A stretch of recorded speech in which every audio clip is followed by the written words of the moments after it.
The premise behind the book is simply this. God can heal in a moment, and he does sometimes. There are Yes. some people I know that have cancer, and the next minute the tumor is gone, Yep. and it's just miraculous. And God can do that if he chooses to.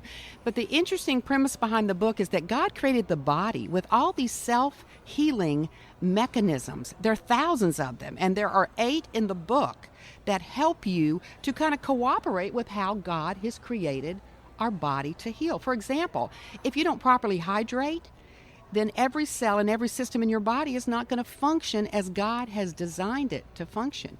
When you sleep deeply at night, those miracles that God has created the body to perform increase exponentially because melatonin goes off, and it's a major immune builder, and it's also a major cancer fighter.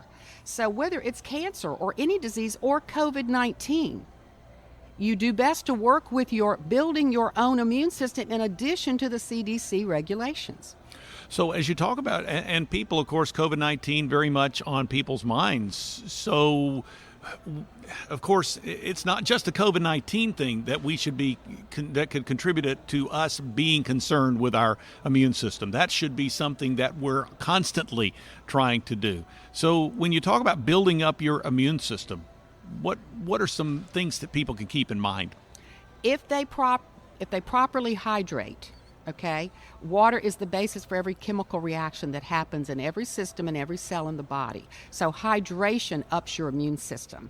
If you exercise on a regular basis, your T and B killer cells, more of them are produced. So exercise does like 15 things for your body related to health, but it's key to the immune system. So when COVID strikes and everyone's kind of in this pandemic caveman mode where they're hibernating in their house and they're a couch potato eating junk food to comfort themselves, all these things are not helping your immune system. It's causing your immune system to go out. So if you can exercise, get deep sleep, hydrate, and eat the foods that build your immune system, not the ones that suppress it. And let me tell you this, your gut lining, if a COVID germ gets in through your mouth, and it could easily, as we get back out and get around other people, your own gut lining is prepared to take care of it if you're eating the right foods and you've got a healthy gut lining.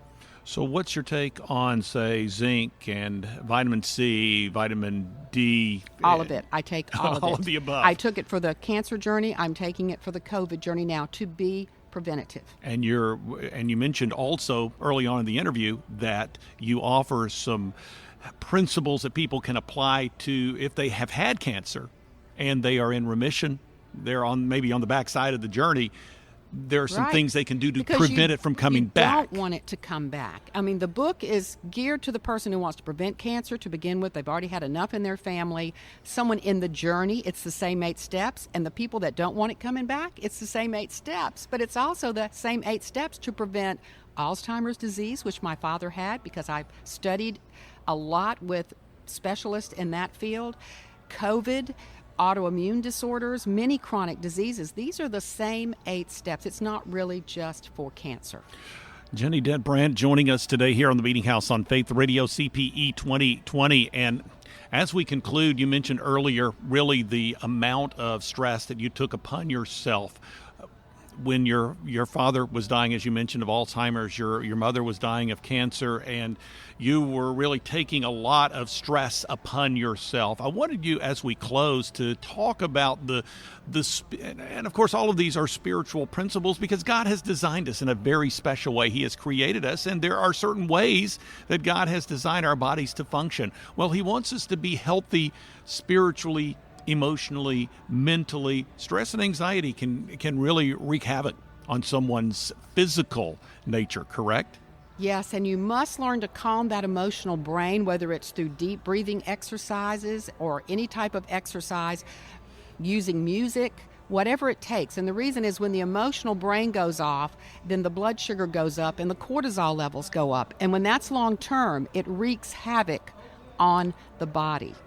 And so that's why it's important to keep the stress levels down and not be the rat that runs on the wheel continually. Yep. You know, I had to learn how to do deep breathing to an app on my cell phone that helps balance your immune system and your stress level system. And that's important to keep it balanced and not running on empty, you know. Sure.